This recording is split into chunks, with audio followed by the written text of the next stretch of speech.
Welcome to the Relational Life YouTube channel. This is very exciting. My name is Terry Real, and I am the creator of Relational Life Therapy. Over the last 30 years, I have been able to help countless couples come back from the brink of divorce, disillusion, or even worse, unmitigated misery. You know what? I broke just about all of what I learned to do in couples therapy school. The things I got into trouble for as a young therapist have become relational life therapy. And in today's video, I want to introduce you to this vibrant, fun, clear, and most of all, effective way of doing couples therapy. Here are some of the key principles and some of the key aspects of our method. Here's an open secret. Most therapy does not go far enough. People come to us after years of therapy that might have felt good, might have yielded a lot of insight, but simply didn't change. The more, the vicious cycle. The more she pursues, the more he distances, the more. That's our patient. And you can do trauma work, you could do inner child work, you can have wonderful insight and not change that dance. That's our report card. Is this couple changing? We are about change. A friend of mine said, this is true, we laugh because after 15 years of 4-day-a-week psychoanalysis, he said, I'm exquisitely lucid as to exactly why I've never changed. People go up and do deep trauma work, inner child work, beautiful, healing, come home, and they're the same jerk to their partner they were beforehand. We have to change how we behave with each other, and we won't change how we behave with each other unless we do deep transformational work in our trauma, in our personalities. We want the whole enchilada. So we roll up our sleeves and work with people. What works? What works is that we teach people how to live relational lives. This is what we're born for. It's what the human species is designed for. Connection to ourselves, what we think, what we feel, what we really want most deeply, and connection to others. This is what makes us happy. We live in a profoundly anti-relational culture. We want filet mignon, we have hamburger skills, and we simply don't know how to do it. Here are some of the distinctive features of RLT. First and foremost, we don't just deal with the one down. Everybody's a victim in our culture. No one is a perpetrator. Where are all these victims coming from? We help people come up from the one down. Shame. Psychotherapy has been doing that well for 50 years, but we also help people come down from the one up. Grandiosity, superiority, contempt, entitlement, irresponsibility, shutdown. If you don't know how to people come down from the one up, you will not know how to help people come into intimacy. We have a saying, we want the weak to stand up, we want the mighty to melt. As my friend Carol Gilligan says, you cannot love from the one up, you cannot love from the one down. Love demands democracy. Self-esteem, how to be neither superior nor inferior to another, turns out to be the ticket to intimacy as well. So we help people come up from the one down, but we help those narcissists you're not supposed to be able to help come down from the one up, get off their high horse, open their hearts, and move into connection. It's a beautiful moment when someone does that. You hear that so-called narcissists are untreatable. Nonsense. We treat them breakfast, lunch, and dinner, but you have to know how. One of the things we do is take sides. I can't tell you how many times partner A drags in partner B, who's a chronic womanizer or a drinker or a rager or completely just insufferable to live with. And most therapists were taught to be neutral. God forbid you take sides. Oh, yeah, right. What's your problem, Mrs. Jones? Well, Bill is a wager, a drinker. He screams at the kids. We all walk around on eggshells. Okay, Bill, what's your problem? Well, she's kind of a flake. She's often 15 minutes late. Well, you both have problems. Are you kidding me? Get real.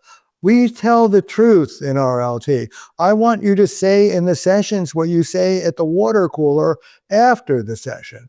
I can't believe what a milquetoast he is. I can't believe what a... No, you know what? That's the work. Go back and find a respectful way of saying what you really think about the couple to the couple. And it's not always 50-50.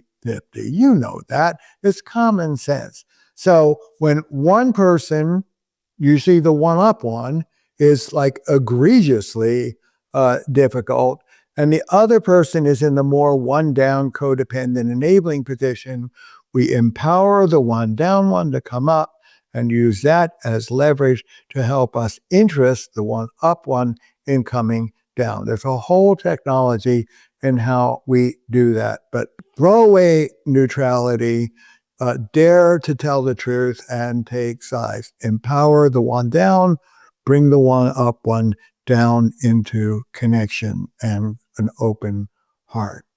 And do it like a person. We also give up neutrality in that we're not blank screens. That was for psychoanalytic transference work. We don't do that. We are teaching people how to be relational by being relational with them. We judiciously self-disclose. I talk about my past. I talk about my dysfunctional family. I talk about my fights in my marriage. Not too much, the rules, but we are humans with the humans that we work with. And we work with what we call the adaptive child part of you. Sue Johnson was right. The problem with just working with skills is in the heat of the moment, skills go out the window. Knee-jerk response. Fight, flight, freeze, fawn. We all know this. What did you learn as a kid? Are you a fighter, a fixer, a fleer? Okay, you're going to bring that into your marriage. It's automatic, it's compulsive, and it makes a mess. How to work with that adaptive child part of you and move into what we call the wise adult, prefrontal cortex, the part of you that can choose. And then when you move into that with your partner. We do deep trauma work with your partner sitting next to you. We're the only people who do that. It kills me as a relational therapist that 99% of deep trauma work is done behind closed doors. Your partner's living with that adaptive child every day. Let them see where it comes from. Let them see you form a relationship with that young part of you. Tears, tears, tears. Let me put you on my lap, little Terry. You're a good boy. My adaptive child is a fighter. I'm a street fighter from New Jersey. I love you, little fighter, Terry. You kept me alive. You're in the back seat. Let me deal with my marriage. Do that work with your partner sitting next to you. Sometimes there are contraindications, but not usually. Work with your adaptive child. We have a saying, maturity comes when you deal with your inner child and don't foist them off on your partner to deal with. So we do deep trauma work in the presence of the partner, using the couples therapy as the crucible. And then when you have the capacity to shift out of that knee-jerk response into a more thoughtful, intentional part of you, we give you skills. Here's where the skills come in. When the trauma settled down enough that you can use them, here's how you speak up for yourself with love and not indignation. Here's how you empower yourself and your partner to come through for you. Listen to this. Honey, what can I give you to help you come through for me? This is what I want from you. Let me teach you how it looks. Let me reward you when you try. How can I help you win? Who talks like that? No one in this culture. Moving men, women, non-binary folk into intimacy means, by definition, moving them beyond traditional gender roles. Men have to open their hearts. Women need to speak up for themselves, but with love, not harshness. And both of us have to learn the basic skills of intimacy that, by and large, no one ever taught us. So we take sides, loving confrontation. That's the first phase of the work.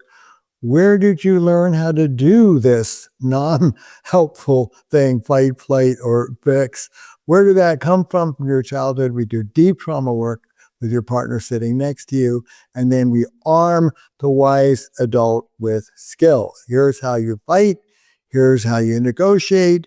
Here's how you stand up for yourself. Here's how you repair when the wheels come off. And guess what? Here's how you move up from zero into positive. Here's how you appreciate. Here's how you cherish. Here's how you take time out for your romance and closeness. We never wanted more from our relationships. Couples therapy has been okay to a degree, but we leave a lot of people off to the side of the road because we just haven't known what to do with them. We deal with the most difficult people and transform them in relatively quick time. How? By spooning them into the relational jet stream of connection. Once they taste connection, the taste itself is so much better than being in a state of disconnection that people fly. Come and learn how we do it. I welcome you. You know, when I was taught, the idea was couples therapy was about the interaction, changing some behaviors. If you really wanted deep transformational change in either or both partners, you farm that out. No, we do it all. We transform the relationship by transforming each of the two partners, leading them into levels of intimacy they dream of. Intimacy transforms character. Intimacy heals trauma. We do the whole enchilada. That's what people really want. If you want to learn more about how to help people heal themselves and their relationships simultaneously, please subscribe to this YouTube channel. My faculty and I will be sharing weekly advice and guidance for mental health professionals and coaches. I'm really thrilled to be here and hope to see you soon.